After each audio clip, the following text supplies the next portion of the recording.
Hello, hello. This is Brooke Devard, and you're listening to the Naked Beauty Podcast, a podcast where we talk all things beauty, self care, skincare, makeup. And today's episode is all about nails and nail art. I've noticed a lot of new listeners in the Naked Beauty community, so welcome. Make sure you're subscribed for new episodes every single Monday.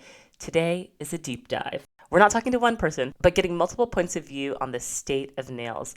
As I record this, I have a mani-pedi appointment right after. Nails are top of mind. It feels like in the last few years, nail art, adding length to your nails, they've all become something that's very mainstream. It's become a global trend. I can remember in the early 90s and the 2000s, airbrush nails, acrylic sets, these were things that you primarily saw on Black women.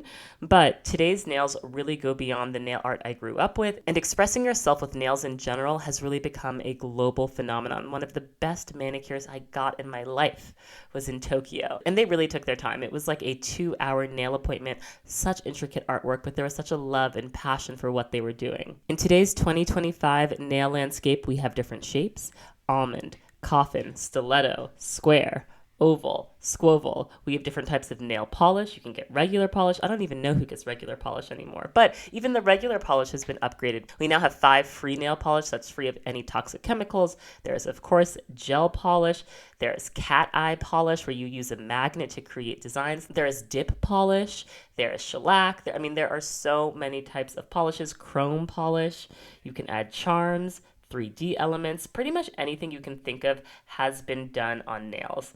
If I go on TikTok right now, I'm going to see videos about builder gel nails, where to get a Russian manicure. There's no end in sight to the nail obsession. The global popularity of nail art is what drove one of the guests you'll hear from today, Tembe Denton Hurst, to write a coffee table book about nail art called Fresh Sets.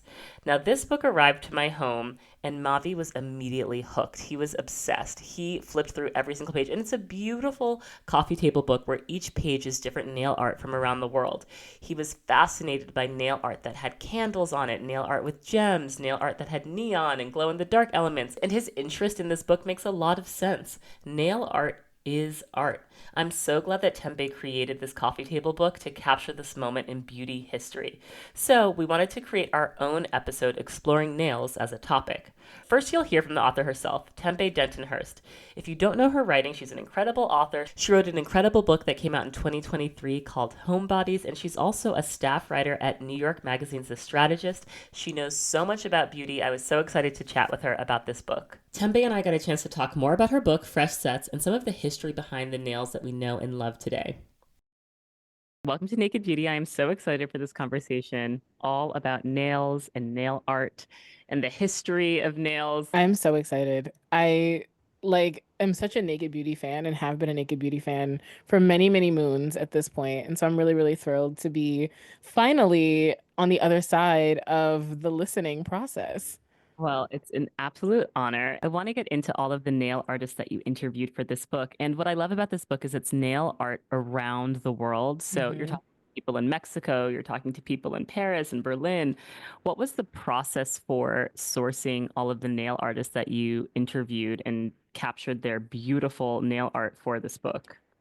Yeah, so it was a collaborative process, kind of like any other book. And so it was a mix of my editor, Allie, and I both like looking at things, sending back and forth. A lot of Instagram, a lot of nail artists have platforms of some kind. And then also when I was interviewing people, I would ask, who inspires you? And so I was kind of like a little cross pollination daisy chain action. What I found really interesting is that there's people who are nail artists who are like coming up with their original designs. And then there are people who are not necessarily not nail artists, but it's less about innovation and trying new styles and creating styles of their own, and more like, can you copy this? Can I bring this picture into you and you make it look like the photo?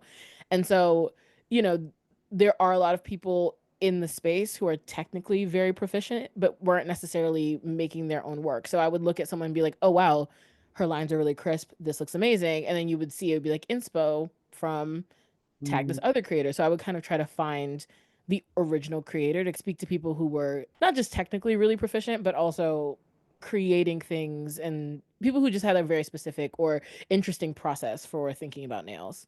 Yes. And that I think also speaks to how important it is to tag your nail artists, because that helps people in your city find great artists. Absolutely. Now, I want to talk about Mary E. Cobb, going back to the very beginning. So, Hmm. yeah, the modern manicure parlor originated in 1877 in Paris, and the first American nail salon was founded in 1878. When Mary E. Cobb opened Mrs. Cobb's manicure parlor in New York City, she charged just $1.25 per nail service. Within a decade, her salon became popular and she attracted customers from all over, from socialites to showgirls. Her focus was beautifying the hands, which was not dissimilar to today's standard salon manicure. I kind of love that the first nail salon was in New York City because it does feel like such a quintessentially New York beauty service. Absolutely. Yeah, I mean, I think what I found really interesting about that is kind of like the there's nothing new under the sun of it all. She was, an entrepreneur and had this just insane clientele. I think beautification rituals have like long been part of the way that we move through the world. And even before that, we see in, earlier cultures where there's like henna and a lot of different ways that people have beautified their hands throughout history. So yeah, nails have always been part of, I think, a part of the body that people have wanted to adorn. Yes. I'm so curious about, there's this idea that longer nails are feminine or they're associated with femininity. Is that something that's just been around since the dawn of time? Have long nails always been prized? I mean, they've had different, I guess, signifiers over time. Like we've seen long nails in like ancient Chinese cultures, and like men wore really long nails at a point. But I think thinking of it and how we would conceive of it in the modern context, they've always been, if not a signifier of femininity, at the very minimum a signifier of wealth. So back in the day, like it was the domain of wealthy women to have long nails and to do extensions. And then long nails kind of became associated with like lower class, or, eventually being kind of termed ghetto or whatever it was, like long nails, loud nails, like, the controversy around Flojo, all of that stuff. That really came later as nails became democratized and became cheaper, because back in the day, it was really expensive to get a manicure. It was just really cost prohibitive, and also wasn't practical to have long nails. Long nails signified that you didn't necessarily have to work with your hands, and you were able to kind of maintain these high maintenance manicures and move around in the world that way. But then as things evolved and nails became cheaper and pretty much anyone could get them done, then it swung the other way. And now we see it swinging back. Like I think, I remember back when I was a beauty editor in 2017 or like yeah, 2017, and Kylie Jenner started wearing acrylics and everyone was kind of freaking out. I think Black aesthetics have always been the inspiration for so much of beauty culture. The way that Vietnamese Americans have been such a dominant force in the Mhm. industry is really interesting. Could you share more about that and what you learned in your research for the book? Following the fall of Saigon in 1975, thousands of Vietnamese refugees like fled to the US, and then a lot of them were put in these camps. And then the actress and philanthropist Tippi Hedren, she like took an interest in the plight of Vietnamese women and was visiting the camps, and she brought her manicurist Dusty Coots with her. And so she essentially was like, I'm going to teach these people a trade, and taught a lot of women like how to do manicures. And that ended up really revolutionizing the entire industry and had a lot to do with bringing the price of a manicure down and bringing the price of acrylics down. Like that was a really big shift in like who could access nails and who had the opportunity to do these kind of intricate sets, or just like getting manicures at all. It's interesting that these Vietnamese immigrants played such a role in making manicures much more accessible because even today, 2025, if I go to Ventura Boulevard, a lot of the nail salons are still Vietnamese. Hmm. No, I think that it really became like a really big, a dominant profession. I mean, honestly, like one of the people that I interviewed in the book, she's Vietnamese and she started doing nails, and her mom is Vietnamese as well. And so it's really become a family business and like a legacy, and part of the story of Vietnamese American women in this country. And so I think that that was really interesting. Speaking about the global nature of nail art, you got to interface with nail artists from all over the world. What trends did you see from one country to another? Like, how different is what's going on with nails in Latin America? How different is that from what was happening in Europe, what's happening in Asia, what's happening here in the US? I think that it really has become kind of a global community. And so it feels like a little bit of a feedback loop. And right now, I think generally a lot of people are really interested in pulling in natural elements, pulling in art, pulling in A lot of different references. I think one of the unifying things that I learned was that a lot of artists are just taking cues from their environment, whatever that might look like. So they're going to look at, I love this flower, or I love this movie, or I love this thing. And I think kind of similar to the way that artists in other mediums, or maybe like a fashion designer would put together a collection and say, I was very inspired by water for this. Nail artists are kind of taking a similar approach. There are certain elements that have become more of this kind of like homogenized aesthetic a little bit. Like there's lots of chrome or airbrushing, like certain techniques become popular, I think, across the board. And because of social media, everybody can follow one another. Which artist were you the most impressed with? Like whose story and approach really stuck with you? I really love Crow Vargas. She's from Miami, and she has this very like nostalgia, hyper kind of, I don't want to call it hyper femme, but she's like doing the duck nails. It's very glittery and pastels and appliques, and it feels like something right out of a 2000s nail shop. I liked what she said about her inspiration really being the nail salons of her youth. And I just thought that there was something really, really cool about that. It feels like she's constantly paying homage, which I really, really loved. And I think it was just like, even though she's pulling from a different time frame, I see her also putting her own spin on things, which I really, really loved. So she's one of the standout people for me. I also really love Leslie Aranaga, and she's from California. She's really focused on elevating Latino culture and thinking about Latino culture through her nail art. And I just really, really love that. Like it is kind of that similar. It feels nostalgic, but isn't. And my last artist I wanted to talk about was But These Hands Work, and that's Jalen out of New York. And what I love about his stuff is that he only does like two long nails, and then does the rest of his it's like then the rest of his nails are short. And I think it's so dominated right now by longer nails that it's interesting to see like cool things happening on short nails, one. And two, I think it reminds me of the whole lesbian manicure thing, which is leaving two nails short and then the rest of them long. And I don't know that Jalen is a lesbian or anything, but I just think it's kind of queer in its presentation. And I really, really like that. It feels, yeah, it just kind of feels like its own statement. It's another way to play with form and shape that's simple, but has like a really big impact. So I like that a lot. I was really excited to see Jalen in this book. One, because I feel like I've seen them around, like maybe at Soho House in Brooklyn, or like, I don't know. I feel Mm, like I've seen them around town. And I did not know that they even had this background in nail art. And I agree with you, this idea that all of your nails have to be the same shape or the same length. These are just things that we have come to assume, but when you mm-hmm. and the possibilities, this like kaleidoscope of what nails can be, which is what I think this coffee table book really illustrates. It's such a like mind expanding way of looking at nails. As you know, I went through this book with Mavi, and he loved just looking at all of the different manicures. He's really fascinated by it. I love that. And he loved the birthday candle nails. We also had a very interesting thing happen here at home. It was during his winter break. I was getting my nails done at home. Alyssa came to me. She's a wonderful manicurist. And my son was like, I want to get my nails painted. And Hmm. my husband's knee-jerk reaction was like, oh, girls get their nails painted. And I said, wait, wait, wait, hold up, back up. Let's rewind. Anyone can get their nails painted. I don't know if you're allowed to do it during school, but because it's your winter break, like sure, you can do it. And Hmm.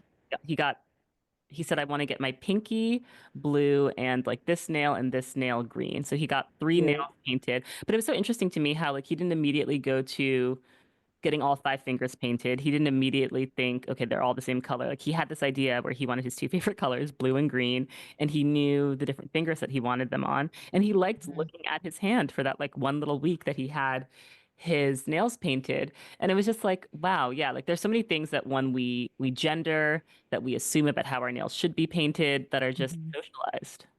Absolutely. I totally agree. I think nails as a gender concept is also shifting a lot. Like, I've noticed a lot of male quote unquote manicures. And just there are a lot of men in the nail space who are using it as a canvas and like using it as an art form. And then also I'm noticing people like couples matching, which is really fun. Like me and my wife, we match nails all the time. And she started getting her nails done maybe 2, 3 years ago, and she's more like masculine of center, mask presenting, and so it was really interesting for like that kind of her engaging in that beauty ritual. But it's been interesting to watch men who are straight also engage in the beauty practice as well. I think when you think about men and nail polish, I think about Tyler, the creator, who has just Hmm. I have learned also just in looking at the beauty fragrance space how influential Tyler the Creator is for young men. Like I didn't realize what power Truly. he holds. Like he has one of the Hmm. top selling fragrances, and all of these like young guys are like going into these fragrance shops to buy Tyler the Creator's fragrances. But the fact that he wears nail polish, I think, has made it kind of it's normalized it. Harry Styles has his nail polish Hmm. line, pleasing. So there's a lot happening there. So, what for you do nails represent for your self presentation? Like, why are nails important to you in how you show up in the world? Yeah, having acrylics in general. One, I feel like I'm part of this beauty tradition. One of my favorite parts of working on this book was being able to go back and just like look at all the cool black nail art and like looking at a Flojo. My one of my favorite things is that like Little Kim started a controversy over her nails where she like had the cut up dollar bills in her nails to the point that the Treasury like issued a statement saying you're not supposed to cut up money. Like that was illegal. You Wow. know, this is like back in the early 2000s. Like, she had the streets talking at that time. But yeah, I don't know. I think one being part of this lineage of black and brown women who have been wearing their nails like this, I feel I feel like I'm celebrating my heritage in one way or another. And also I just think it makes my hands look nice. I was very self-conscious about my hands in a previous life. I've been wearing longer nails for probably, I don't know, 8 years consistently at this point. And I love the way my hands look. I love to talk with my hands. I love a fresh set. I love to, when I get my nails done, it's very, and what was said, and lots of hand movements. I'm showing everybody, it's cute. There's something about looking down at your nails when they're exactly the way you want them to look and look, Hmm. the set is fresh, that just makes your day better. I totally agree. Yeah, if my nails are not done, nothing is right. Yes. Well, where can everyone get this incredible book? Yeah, you can get it anywhere books are sold. Fresh Sets. It will be out April 8th, and you can grab it on, Bookshop. You can grab it at Barnes and Nobles. It'll be at Amazon. And if it's not at your local bookstore, you can always ask them to order it, and they will put in an order so it can be delivered or picked up by you. That's brilliant. And when do you feel most beautiful? I can give you my dream scenario. I Give got it. a peel 3 weeks ago, so my skin is at its peak. I look beautiful. I don't have to like hide from the world, like I'm glowing. It's summer. I'm tan. Tan is key here. My eyebrows are done. My nails are done. My lashes are done. But I have on no makeup, just lip gloss. Like, and my hair is slick in a bun, low bun. Mm, The eyebrows are brushed up. They look fluffy. Like, yeah. and then I just feel like a bad bitch. I'm like, and what? Because it's giving natural. Yes. It's giving naked beauty. You know what I'm saying? Giving Naked Beauty. I love that. I love that. Yes, Tempe, thank you so much for joining me on Naked Beauty. I cherish this book, Fresh Sets. It's like the best coffee table book if you just want something to flip through. I feel like everyone just like needs this book on their coffee table. It's so good. Now, as Tembe mentioned, she talked to nail artists from all over the world for this project, and the artistry that's displayed in the book reminded me of a conversation I had with Sylvie McMillan, who's an incredibly talented nail artist from the UK. She had such great insights about what her work means to her and how she approaches her craft. Let's revisit that conversation. Could you just give the audience like a brief overview of how you would describe yourself? Okay, so I'm a session nail technician who I do private clients too, but I am always working mobile. So I'm either going to a private client's house to do their nails, or I'm doing nails for photography or fashion, runway, all sorts. Yeah. Yes. So just sort of either hyper creative nails or at home sort of sessions with private clients. Yeah. And you're being very humble, but your work, I mean, you've done Fashion Week, you've done some like a lot of amazing editorial work. Where has your work been? All over. So I guess some of the sort of regular sort of jobs I do. So I do all of the sort of runway for Asai, all of the nails for his shows, which is always super fun because it's always something so different each time. And he really knows like the impact that hands have on a look. And, nails can be just as important as jewelry. So it's exciting to working with people like that. Magazines, Dazed, Vogue, all of those. Casual, Vogue. Yeah. All sorts. I thought you were going to describe yourself actually as an artist, not a nail technician, because I see what you do. I see like you're an artist and nails are your canvas. No, it's true. Like I think like the whole hand or foot is a canvas. Manicure like translates as care of the hand, so it's like really fun to just like beautify all of it, which I really love. And I guess artist, but then I'm always working to a brief. So in a sense, I'm like maybe more of a designer in that way, because if it's I want to like the look of the whole outfit on the model to look right. And it's not just for me, like nail art should complement everything. So I guess it's always working within brief. So artist sometimes, I guess, if it's just on me by myself, like playing around at home, but then, it changes all the time. Yeah. Depending on who you're working with. I love nails, and I think I love the impact beauty industry has on because it can make people feel so good. Absolutely. It can really make people feel so good about themselves, and nails is a very intimate thing. And, I just also kind of felt like there weren't the kinds of nails that I wanted to see out there either. So you kind of think like, well, maybe other people would want to see some like interesting nails. And, if I've got this skill set already where I can do really good precision painting, I'm really good at sculpting and like sanding and all of these things that are needed for nails. I really just need to learn the anatomy, the hygiene, all of the stuff that's really important in nails, and I'll be able to sort of cross them over a bit better. And growing up, were you always interested in nails? Like, can you remember early days? Like, yeah, I think my mum's friend bought me like a Hello Kitty nail kit, which I was pretty obsessed with. But I think like maybe I didn't get into beauty early on enough, because I think in my household I was kind of always encouraged to like really try, how do I describe it? Like maybe like try like rougher things, like encouraged to do things like chopping wood. Do you have siblings? Yeah, I have an older brother. Yeah, I was gonna say. Yeah. And my mum's like a sheep farmer, and my dad's like a engineer. So it was always kind of that like, you're learning how to like make things, but it was like never for beauty. It was always for like sort of, design or art or whatever, which obviously I loved, but like I kind of maybe discounted the idea of working in beauty. Also because you don't know the level you can get to in beauty. Right. And how to break in. Yeah, if you're only seeing people just like going to college and then working in a salon, it maybe might not be so exciting to you. Right. Which obviously it's like an amazing job to work in a salon if you find the right one. That's like not no this to anyone working in a salon. I think it's really important. The Wah Nails, which I know is closing. Yeah. Just like such an iconic London institution that Charlotte created. And like such a great community for girls to be in, I think. Yes. Like that's why nails is so much like is so wonderful for that. You sit opposite someone, you hold their hand, you pay attention to them. It's like it's why it's called beauty therapy. It's so good at bringing people together. Yeah. Did you consider yourself beautiful growing up? I think maybe I've always dipped in and out of like versions of like insecurity, then big-headedness, and the whole thing that you go through when you're a teenager. You try it all out, don't you? But I was always interested in beauty. Like I was just trying stuff out myself.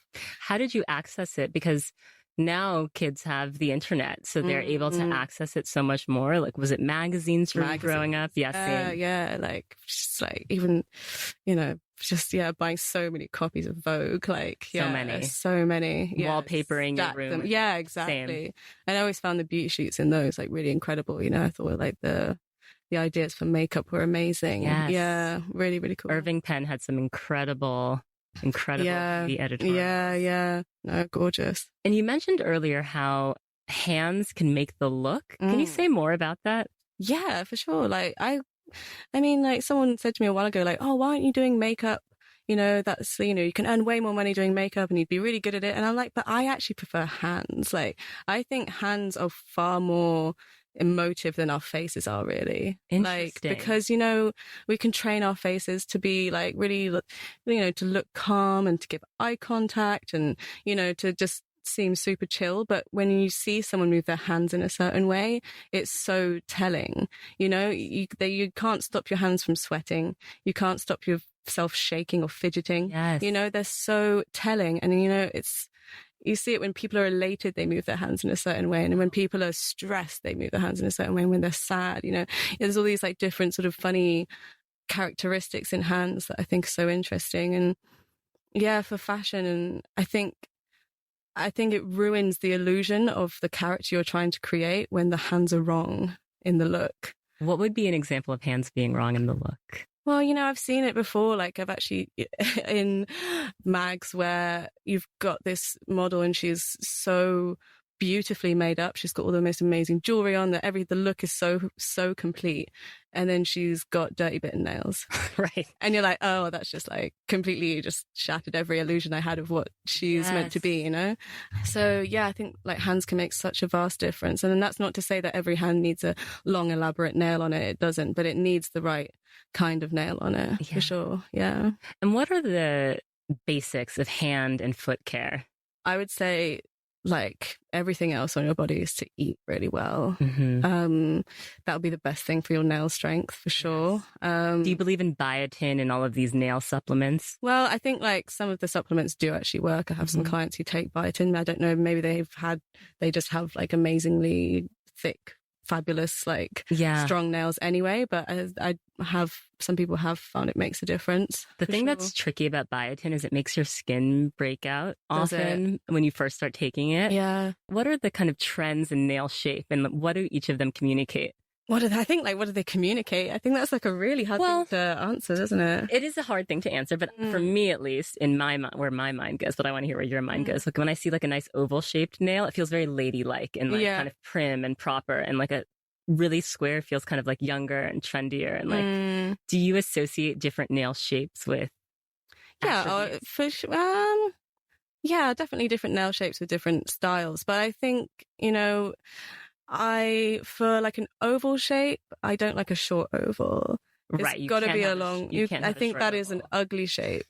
Like I love quite a short square now, or I love like a very long square. I just don't like some. You know, some of these, depending on like the shape at the end, it looks nice. Also, depending on the length of it, I don't know. So the trends thing, I find like quite hard to answer too, because like what would be a trend for a woman from the Bronx won't be a trend for Yummy Mummy in Fulham here. It's like such a hard, I get asked the trends thing quite often. I actually just don't know how to answer it because I can't say what someone else might want. Right. Also, I just don't know if I actually follow enough. I unfollowed like a gazillion nail technicians a little while ago on Instagram because I was just you didn't want it clouding your like, I mean, process. If I want to create something fresh, then why am I looking at what people are doing? You know, like I think it's good to look outside of what you do to get inspiration. Like always look at cars because they have the best colors. Like, like if I'm in an Uber and like going through like West London, you're going to look at all the Lamborghinis. Like they have the best finishes. Like I saw this Lamborghini that had like, it was like a bright grass green metallic but matte finish, and I was like, okay, I've got to like replicate that in nail polish somehow, figure out a way. So cars are big inspo for sure. You do acrylic nails as well, which is like a whole art form. Yeah. And I did acrylics once in Thailand and it was such a disaster because, well, one, I just went to some random place. It was just so, have you been to Thailand? I haven't, no. Okay, beauty treatments there are incredibly inexpensive, but I got these super long, I think they call them coffin nails. Have you heard this term? I just couldn't even use my hands. And I'm like, wow, it's amazing to me that people operate in the world with acrylic nails this long. Yeah. You get so used to it though. I think they look sick. Yeah. I don't think they're for me and my personal style, but I think they're just so cool. They're so much fun. I actually, you know what, when I have like acrylics on for a long amount of time, it takes me so long to get used to having them off. Way longer than it does to having them on. Interesting. Because you just become so accustomed to this like extra length on your body, you know, and like people are like, oh, how do you do anything with long nails? It's like, well, you just get use your hands differently. I might use more tools rather than picking things up with my fingers, or, you know, there's always like a way around it. I think, I love having long nails so much. So question for you on this whole trend of like the long acrylic nails. For so long, it was so popular within the Black community. Yeah. And it was this thing where there were all of these nail shops where women would get super long nails, so long to the point that they curled over. Yeah. and adding interesting things like adding dollar bills and adding piercings and adding really extravagant over the top things to their nails. And then more and more editorial publications like a Vogue would kind of do the trend, and it was seen as like high fashion, whereas on Black women and a lot of the communities where this trend came from, it's considered ghetto.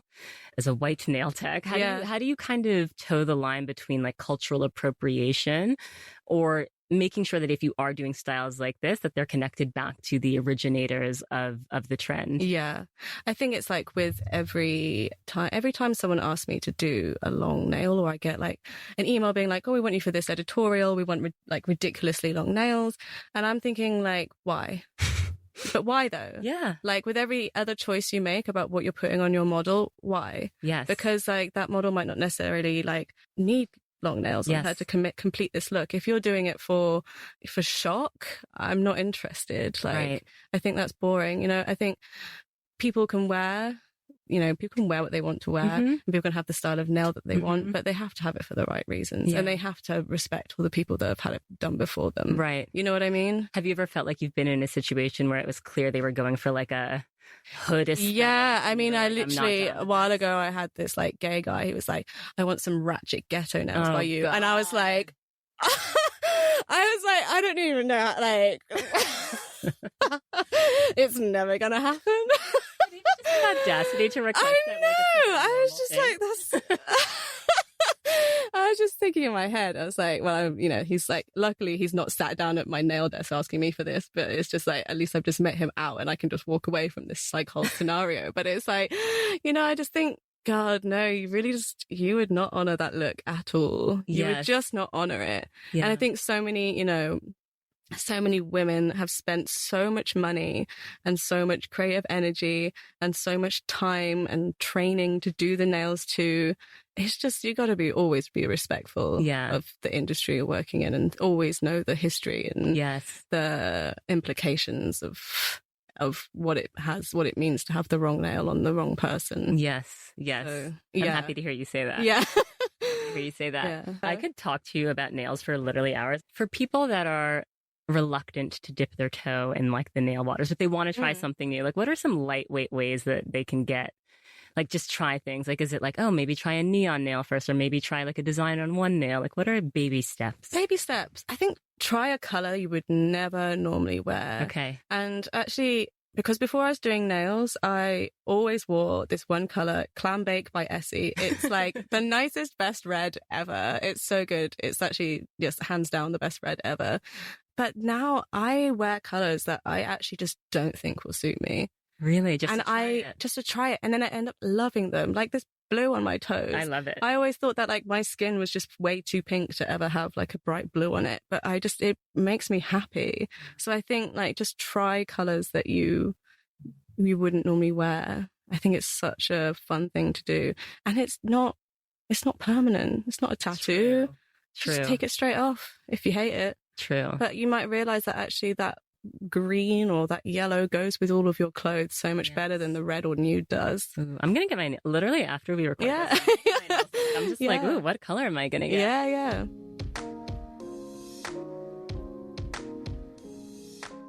If you're not familiar with Sylvie's work, head on over to her Instagram to check it out. It's really next level.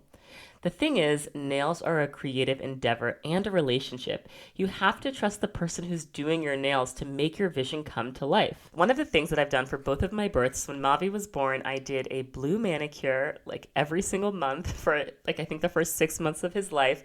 I did an evil eye manicure that I had. When I went into the hospital to give birth, I did my blue manicure with a little evil eye. And then for Jade, I did a manicure that looked just like the Jade Stone. I worked with Sherry from LCR Nails, who is my longtime collaborator here in LA, to create a beautiful nail art design that looked just like Jade for the birth of my baby girl, Jade, of course. But it was a special manicure. Like, these are meaningful moments in people's lives, and the way your hands look for big moments is a big deal. So I wanted to tap some members of the Naked Beauty community to speak more on their relationship to their nails and the women who do them. Let's hear from them. Hi, my name is Hannah, and I have been listening to the Naked Beauty podcast since about 2018, yes, like back when the cover art, the image was like still the Josephine inspired graphic. So I'm a longtime supporter and lover of all things naked beauty. I am a nail girly through and through. I jokingly tell people all the time, which like it's not even a joke, but like if you see me and my nails are not done, like that is a SOS. That is a cry for help. So I'm pretty much like on a routine schedule in terms of getting my nails done. I go every like 2 to 3-ish weeks, and I have been going to my nail tech for about 7 to 8 years. So we are practically family at this point, locked in. And I think that really helps, like the fact that we have so much history together. I think it really obviously helps in terms of like her doing my nails. Like she always executes 10 out of 10, and that's because we pretty much built up a rapport at this point. So that's truly a pleasure. When it comes to inspiration for my nails, I truly find inspiration in just about any and everything. Like literally, I always kind of have my eye out for, really cute color combinations or really interesting patterns or shapes and textures. Textures are a big thing now, I feel like, with nails. So like I'm always looking to see like, oh, can I recreate this on a nail, or like how can we make this come to life? Another thing I've been doing very recently, which I have thoroughly been enjoying, is kind of playing around using Procreate to map out different like colors, shapes, and things like that. I'm a very visual person, so it helps me to kind of see everything on a screen all together before it's like actually being painted on my nails. Another fun place I really do, like outside of like things like Instagram and Pinterest and kind of like leaning on the nail enthusiast community, another thing I really like to do, I subscribe to Arch Digest. So like when I feel myself like drawing blanks, or I'm just not getting excited about anything, maybe I'm seeing like on socials or online, I literally will just flip through pages of Arch Digest now, just like kind of just like, okay, are any color combinations speaking to me? Any patterns, textures speaking to me? Because like in my mind, my logic is if it looks good from an interior design standpoint, like on furniture or in a living space, it's going to look good on my nails. So that's always a really fun like exercise for me. But overall, I think like having my nails done makes me feel beautiful, because to me, my nails are an extension of myself and like an accessory. I look at my nails as an accessory the same way I would look to, bags or jewelry or whatever the case may be. Like it's an extension of how I choose to express myself. I feel like the first thing, you look at when you interact with a person is like their hands, their nails. And I feel like it really kind of tells a story, and you can learn so much about a person based off those sort of things. So it really just relates back to like self-expression. And the really cool thing about nails for me is that like you can constantly change them. Like they're not this fixed thing. So I appreciate getting my nails done. I appreciate, being able to delve into different nail arts and different trends and things like that. Hi, my name is Sarah Blewett, and I currently live in Philly. Originally, I'm from small town Wisconsin, but I moved to Philadelphia in 2019. And I've been listening to the Naked Beauty podcast since 2022, and I've loved listening and learning along with the rest of the community, and especially since the rebrand. I started seeing Courtney at Usura Nails in the summer of 2024, so not too long ago, and it's been a wonderful experience. I found her account on Instagram after I followed a local fashion designer, and I noticed her nails immediately. And I zoomed in and clicked on the mentions and saw Courtney's account and immediately fell in love. I think she had a couple of thousand followers at that point, but I could tell from the quality of work that she was a star. She does it out of her home, and I think that's something that's really personal and intimate, but also really unique to the experience and what I was hoping for in establishing a relationship with a nail tech and essentially an artist. I always treat the nails that I have as art and an extension and expression of myself, just as I do with, fashion and hair and beauty. And I feel like for me, nails are no different. And going into her home and immediately seeing all of the miniature sets of these beautiful scenes, whether it's calico critters or sunny angels, it's such a fun, playful vibe. And she always has little cute treats, some different artwork from local artists and people, and a free trade section so you can bring in something like a book and trade it for something else. And yeah, I just watch TV, watch some Gilmore Girls, catch up on a latest Netflix show, and we talk about life, talk about work, pretty much everything. And it just feels like a great time for me to decompress. So the process usually looks like either finding inspo from Courtney's inspo highlights on her Instagram, or sometimes she'll link her Pinterest and I'll look at all the fun stuff that she has in mind. And that's actually how I first started seeing her, because she had an opening with her session or her bookings, and it was this fun hot pink bubble type of set where it almost looked like some sort of amoeba or creature with some like hot pink, hot orange, and like bumps essentially all over the nails. And it was so dope, and I was hooked ever since then. In my latest appointment, I got Gel X, and she did an amazing job with some inspo that I found from Inner Bloom Nails. It's an account on Instagram who does fabulous custom sets and has somewhat of a similar style to Courtney's. It's not the most ornate set I've ever gotten from Courtney, but I really just love the simplicity of it. It's fun. I've gotten so many compliments on it, and she always kills the design and has such a great eye for detail. I really enjoy the artistry. I think it's rare to find somebody who gets your creative visions, and having a collaborative process where you can see a vision come to life, and just the utmost quality and care that she puts into her nail sets is amazing. And I think it's so important to support small business owners, especially as they're leaving jobs to start their ventures or switching careers. It's so important to find the right people, again, to build those relationships, but also support people who are super talented. As we talked about at the top of the episode, there is a long history of people adorning their nails, and as the technology evolves, the art evolves. This was such a fun deep dive into all things nails. Tempe's book is available April 8th. I will link to it in the show notes, and I highly recommend this book if you are a nail girl looking for more inspiration, or if you have a curious toddler at home that likes to look at different types of art. Thank you all so much for listening. I will be back next week with a brand new interview.